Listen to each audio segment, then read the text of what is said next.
So, kind of piggybacking off of that, I think, how do you define success? What does it mean to you to be successful? It's a good question because I've been thinking about that a lot lately Mm-hmm. in terms of this new book, The Crossover. And I've wanted to, I got some really good reviews and I got a lot of buzz. And, Mm-hmm.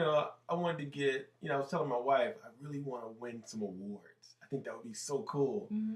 And if I don't, I'm going to be devastated. And of course, I haven't won any awards. But I Not you know, yet. not yet. But Yeah. something she said to me, and she was like, Kwame, you know, the real sort of reward for you is when you see a young man who said he's never read a book Right. and he read yours in one day Mm-hmm. and he can't wait to read more. Right. And you've had thousands of those. And I've had that happen a lot. Mm-hmm. And so and I guess for me the success is you write something that's significant and meaningful enough that it's going to impact a young person in some significant way. Um, certainly, I mean, I want to sell a lot of books, Mm-hmm. but I think the real success is it comes in the impact that it has on young people. I agree. What did you want to do when you were younger? As a child, what did you envision yourself doing? At one point, I wanted to be a doctor, Mm-hmm. a pediatrician. I actually went to college for that. A tennis player, that was another thing. I think those were the two things I envisioned myself as a kid Mm-hmm. being in life. Um, but always, I knew I wanted to be happy.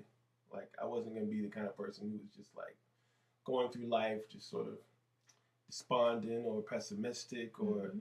or confused. I always was going to be sort of a yes person, saying yes to life and being excited about that. Excellent.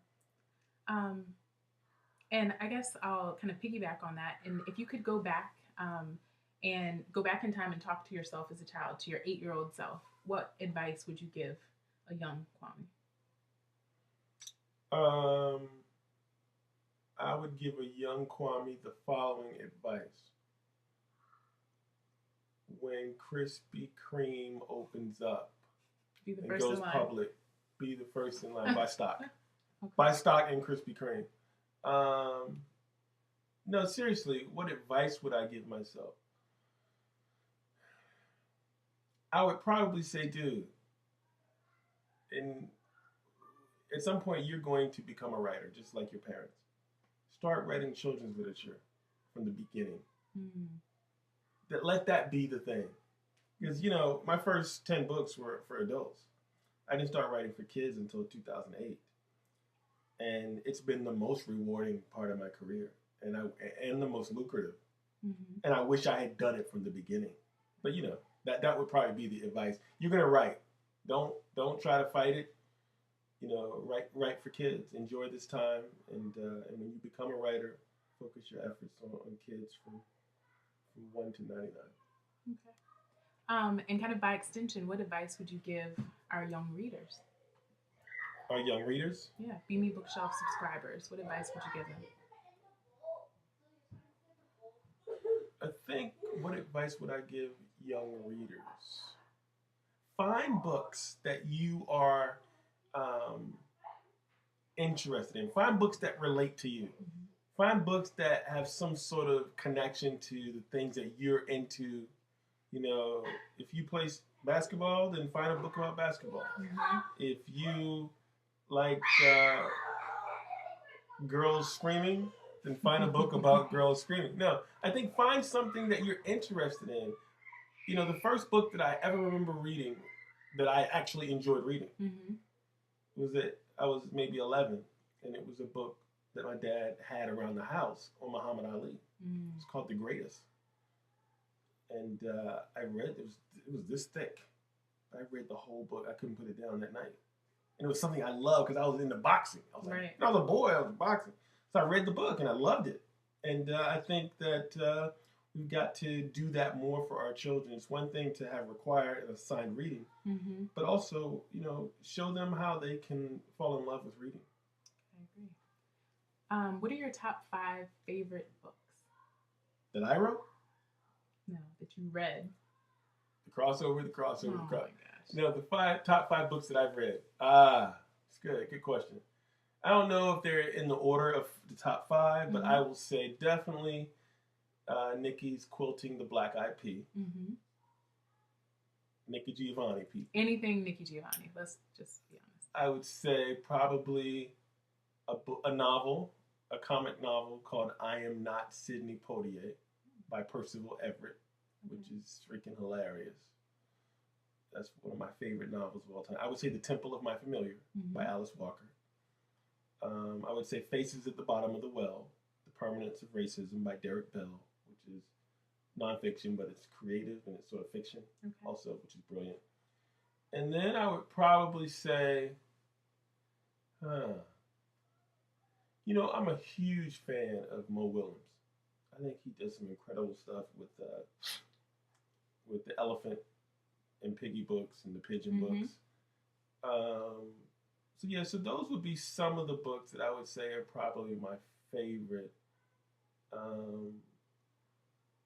Of course, you know, pretty much anything by Jacqueline Woodson and Walter D. Myers. Yes. I could just go on and on, but you said top 5. Okay, so. Excellent. Thank you. That's enough. I said 5. You've named 7. So I have a random question. What's your favorite way to spend a Saturday morning? I like to go to the farmer's market, which is like right behind my house. I can literally walk there. Okay. I walk to the farmer's market, so that's cool. Fresh and local? Fresh and local. See people you know. You know, they got arts and crafts. Buy some stuff. Go for a boat ride. Just kick it. You can spend a couple hours there, get a croissant. You have boat rides at your farmer's market? Yeah. Yeah. Fancy. It's a lake there, you know. And so, yeah, I think doing that.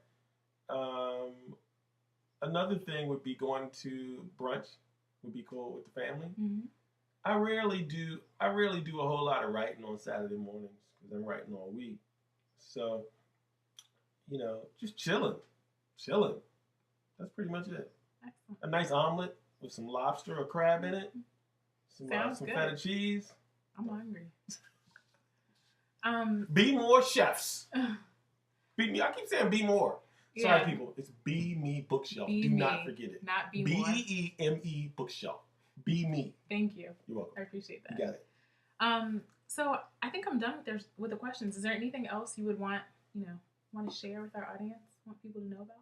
I think what Be Me Bookshelf is doing is really incredible, and I think it's timely. And there are people, around this country in particular, and around the world who don't have access to a lot of books that feature diverse characters. And I think, in particular, Black children need to be able to see their faces. I know I try to find books for my daughter that are going to reflect her world, are going to reflect who she is.